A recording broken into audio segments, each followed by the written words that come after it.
Red minor जो है उनका मकान तोड़ दिया गया। मुन्ना कुरैशी को भी अंदर बंद कर दिया, वकील हसन को भी। अगर आप इस देश में दलित, मुसलमान, पिछड़े समाज से आते हैं तो आपके लिए न्याय मिलना काफी मुश्किल हो जाएगा। लेकिन देश के प्रधानमंत्री चुनावी मंचों से ST, SC, OBC की बात करते हैं, लेकिन धरातल पे आज जब आप देखेंगे तो दलितों पर लाठीचार्ज किया जा रहा है, पिछड़ों पर प्रशासन के लात घूंसे बरसाए जा रहे हैं और मुसलमानों के घरों पर बुलडोजर चलाया जा रहा है। पिछले 10 सालों में बुलडोजर सरकार ने बुलडोजर से कितने घर को ढा दिया और कितने लोगों को बेघर कर दिया, ये सोचने वाली बात है। आप देखेंगे कि लखनऊ में किस तरीके से अवैध कॉलोनियों को बताकर लोगों के घरों पर बुलडोजर चलाया जा रहा है। मासूम मासूम बच्चे रोकर बिलख कर अपना दर्द बता रहे हैं। तस्वीरें हम आपको गाइडलाइन की वजह से नहीं दिखा सकते, लेकिन सोचिए आप मुसलमान समाज से आते हैं, मुस्लिम समाज से आते हैं, तो आपको किस तरीके से दोयम दर्जे का नागरिक समझा जाएगा। अपने ही देश में किस तरीके से आपको किराएदार बना दिया जाएगा, अपने ही देश में किस तरीके से आपके साथ व्यवहार किया जाएगा। और जब आप अपने खिलाफ हो रहे इंसाफ के लिए, अन्याय के खिलाफ आप सरकार के पास जाएंगे, प्रशासन के पास जाएंगे, तो आपके घरों पर बुलडोजर चला दिया जाए। ऐसा ही कुछ हुआ उत्तरकाशी में रहने वाले एक मुस्लिम युवक के साथ। मुस्लिम युवक कौन है, विस्तार से पूरी खबर बताएंगे। लेकिन सोचिए मुस्लिम समाज के लोग इस देश के लिए क्या कुछ नहीं करते, लेकिन उनको एक चश्मे से देखा जाता है। जाति के आधार पे, धर्म के आधार पे लोगों के साथ आज भी, आजादी के 75 साल बाद भी लोगों के साथ इस तरीके का व्यवहार होता है कि जानवर इस देश में ज्यादा बेहतर स्थिति में, जानवर से भी बदतर हालात में दलित, पिछड़े, मुसलमान समाज के लोगों को बना दिया गया है। सोचिए चुनाव जैसे ही नजदीक आता है तो मुसलमानों को भाई बताया जाता है, गंगा जमुना तहजीब के बड़े बड़े नारे दिए जाते हैं। लेकिन सोचिए धरातल पे मुसलमानों के सर से कैसे आशियानों को उजाड़ा जा रहा है, ये काफी गंभीरता का विषय बन चुका है। भारतीय जनता पार्टी के साथ विकास में बुलडोजर चलाना ही विकास है, क्योंकि देश के प्रधानमंत्री कहते हैं कि विकसित भारत का सपना देखने वाले प्रधानमंत्री 2047 तक विकसित भारत बनाना चाहते हैं, जिस पर दलितों के साथ बर्बरता होगी, पिछड़ों के साथ तमाम तरीके की घटनाओं को अंजाम दिया जाएगा। और मुसलमानों की तो ये हालत कर दी है कि अपने ही देश के, अपने ही नागरिक होने के साथ साथ वो अपनी ही आवाज को बुलंद नहीं कर पा रहे हैं। क्यों? सोचिए कि तमाम लोग जो मुस्लिम लोगों की राजनीति करते हैं, मुस्लिम वोट बैंक की राजनीति के लिए तमाम तरीके के वादे करते हैं, जब ऐसी घटनाएं होती हैं तो उनके समर्थन में खुलकर सामने नहीं आते। ये है जातिवाद, ये है तमाम तरीके का धार्मिक आडंबर के नाम पे आप कैसे अपने पड़ोसी से नफरत करते हैं। सोचिए कैसे सानिया मिर्जा को टारगेट किया जाता है, कैसे मोहम्मद शमी को टारगेट किया जाता है, हालांकि वो देश के लिए खेलते हैं, ना कि पर्टिकुलर किसी पार्टी के लिए और ना ही धर्म के लिए। सोचिए उत्तराखंड में जो टनल में फंसे थे 41 मजदूर, उनको बचाने वाले जो शख्स थे वकील हसन के घर पर बुलडोजर चला दिया गया है। इस पर बोलने वाला ना टीवी है, ना अखबार है, और सत्ताधारी लोगों की तो हम बात ही नहीं कर सकते। मेरे हस्बैंड तो मेरे हीरो थे, घर पर बुलडोजर चलने वाले ही बोली रेड माइनर की पत्नी। कांग्रेस आपने सरकार को घेरा, DDA के अभियान के दौरान उस रेड माइनर के घर पर भी चला दिया बुलडोजर, जिसने पिछले साल उत्तराखंड में उत्तरकाशी के सिल्क यार्ड सुरंग में फंसे 41 श्रमिकों की जान बचाने वालों में से एक था। सोचिए DDA ने बुधवार को खजूरी खास में कई घरों को तोड़ा। इस दौरान रेड हॉल माइनर वकील हसन को भी बेघर कर दिया। उनकी जो पत्नी है तमाम तरीके से अपना दर्द सुना रही हैं, लेकिन टीवी अखबार आपको खबरें नहीं दिखाएगा, क्योंकि आप ना उस मजहब से आते हैं, ना आप उस जाति से आते हैं। आप इस देश में, इस राम राज्य में अगर आप सवर्ण समाज से आते हैं, अगर आप मनुवादी समाज से आते हैं, तो आपके लिए टीवी अखबार, यहाँ तक कि सत्ताधारी लोग भी सड़कों पर आकर धरना प्रदर्शन करेंगे। लेकिन आप मुस्लिम हैं, आप दलित हैं, आप पिछड़े समाज से आते हैं, आप आदिवासी समाज से आते हैं, तो आपको कभी खालिस्तानी बताया जाएगा, कभी नक्सली बताया जाएगा, कभी पाकिस्तानी बताया जाएगा। यहाँ तक कि आप किसान भी हैं, अपने खिलाफ हो रहे हैं, MSP की गारंटी के लिए सड़कों पर उतरते हैं, तो आपको खालिस्तानी बताकर सरकार किस तरीके से आपको बैरिकेड करा देगी। अपने ही देश में आपकी घेराबंदी कराई जाएगी। आजादी का जुमला देने वाले देश के प्रधानमंत्री कैसे लोकतंत्र की हत्या कर रहे हैं, कैसे गरीब मजलूमों पर बुलडोजर चलवाने का काम कर रही है बुलडोजर सरकार। इसके विकास में शायद गरीबों पर बुलडोजर चलाना ही बाकी रह गया। उत्तरकाशी में फंसे मजदूर याद है आपको, 41 जिंदगियों को बचाने के लिए पूरी सरकार और तंत्र जब फेल हो गया था, बड़ी बड़ी मशीनों ने जवाब दे दिया था, तब दिल्ली के रेट माइनर का नाम सुनने में आया था। आज उसी रेट माइनर वकील हसन का घर बुलडोजर से ध्वस्त कर दिया, नोटिस तक नहीं दिया।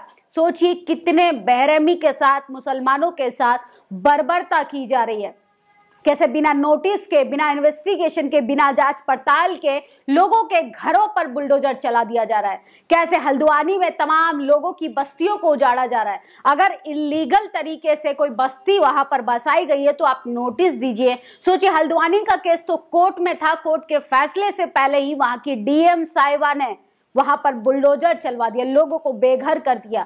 यह है जातिवाद। आप इस देश में मुसलमान हैं, दलित हैं, पिछड़े हैं, तो आपको न्याय मिलना काफी ज्यादा मुश्किल हो जाएगा।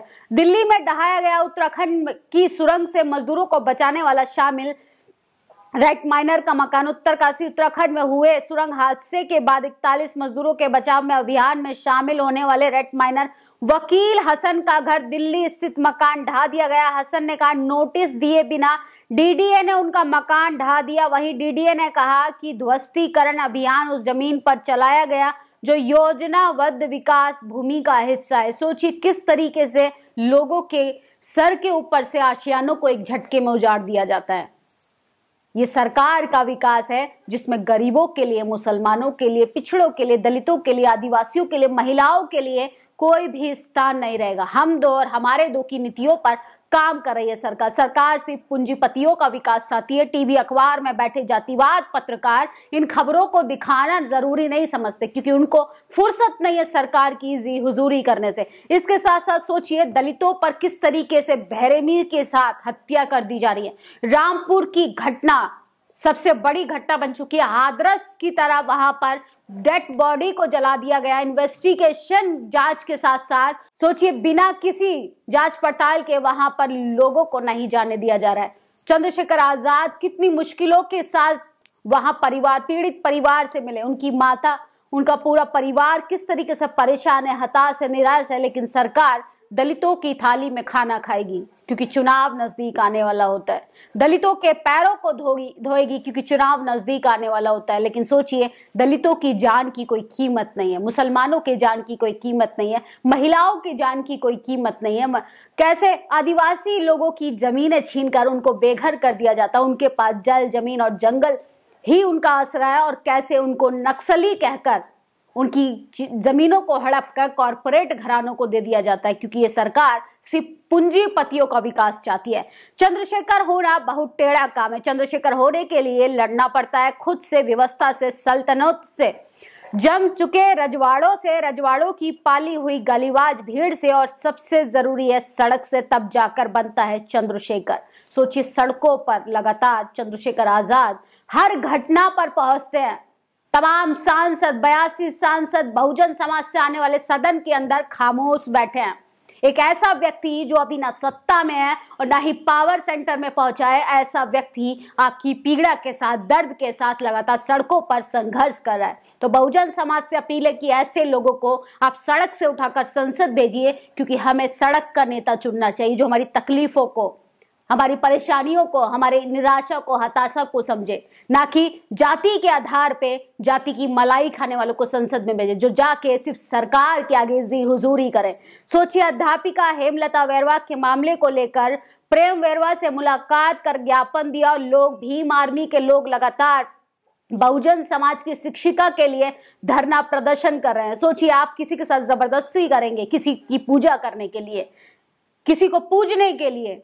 उन्होंने पूजने से मना कर दिया कि वो सरस्वती को नहीं मानती है, 26 जनवरी पे वो महापुरुषों को मानती है, महापुरुषों की आइडियोलॉजी को मानती है। तो जातिवादी, मनुवादी लोगों ने कैसे उनकी नौकरी खा ली, कैसे उन्हें स्कूल से निकलवा दिया गया। ये जातिवाद है। ये देश पुरुष प्रधान के साथ साथ जाति प्रधान देश भी है, और मुसलमानों की तो इस देश में जानवरों से भी बदतर हालत कर दी है। सोचिए आप मुसलमान समाज से आते हैं, ना आप धरना दे सकते हैं, ना प्रदर्शन कर सकते हैं, आपको उसको झूठे केसों में फंसाकर आतंकवादी घोषित कर दिया जाएगा, जेल की सलाखों के पीछे भेज दिया जाएगा। सोचिए, दिन रात बैठ के तमाम जातिवादी, मनुवादी भगवा पहनकर दिन रात मंचों से भड़काऊ भाषण देते हैं और वही मुसलमानों को प्रवोक करने के लिए डैश डैश करके अश्लील गाने बजाए जाते हैं। लखनऊ में सोचिए, जहां पर योगी आदित्यनाथ का मुख्यालय है, उसके कुछ ही दूरी पर मुसलमानों के लिए अभद्र टिप्पणी की जाती है और मुसलमानों की मां का डैश डैश करके गाने बजाए जाते हैं, लेकिन मुसलमानों के खिलाफ ही कार्रवाई की जाती है। कैसे मुस्लिम स्कॉलर को, सलमान अजहरी को भड़काऊ भाषण में उनकी एक क्लिप को काट काट कर कैसे उनको जेल की सलाखों के पीछे भेज दिया जाता है। यह है डेमोक्रेसी, यह है राम राज्य, यह है हिंदू राष्ट्र, यह है मोदी सरकार का विकसित भारत, जिसमें मुसलमानों को न्याय के नाम पर मिलेगा बुलडोजर, दलितों को न्याय के नाम पर मिलेगा लाठीचार्ज। हो सकता है प्रशासन की गोलियां भी खानी पड़े। अगर आप पिछड़े समाज से आते हैं, नौकरी मांगेंगे, नियुक्ति पत्र मांगेंगे, तो सरकार आपका लात घूसों से शुरुआत करेगी, स्वागत करेगी आपका। योगी आदित्यनाथ, तमाम डबल इंजन की सरकारें कहती हैं कि हम डबल विकास कर रहे हैं। हो सकता है उनके डबल विकास में मुसलमानों का, दलितों का, पिछड़ों का, आदिवासियों का, महिलाओं का शोषण ही लिखा हो, क्योंकि ये सरकार तकलीफ और दर्द समझने वाली सरकार नहीं है। इनको धर्म बचाना है, धर्म की आड़ में आपके बच्चों को ढकेलना है ताकि आपकी बच्चा धर्म बचाने के लिए उन तमाम मुद्दों से भटक जाए जो उसके लिए जरूरी है। रोटी रोजी वाला मुद्दा शांत हो जाए। ये सरकार आपको भिखारी बनाना चाहती है, सरकार आपके हाथ में झुंझुना पकड़ाना चाहती है, सरकार आपको कटोरा जीवी बनाना चाहती है।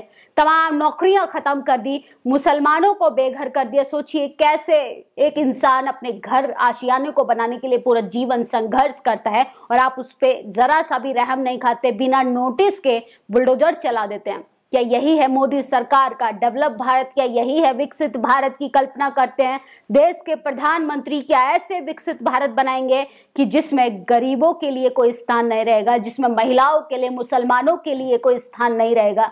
सोचिए, रेट माइनर जिसने 41 श्रमिकों की जान बचाई, जहां पर तानाशाह सरकार असफल हो गई थी, ऐसे में मुस्लिम भाई ने सामने आकर 41 जिंदगियां बचाई थी और वो आपने उस एक व्यक्ति के सर से आशियाना छीन लिया। यह है मोदी सरकार का विकास। इस खबर पर आपकी क्या प्रतिक्रिया कमेंट बॉक्स में जरूर बताइएगा कि मुसलमान होना इस देश में लगता है अब गुनाह हो गया है।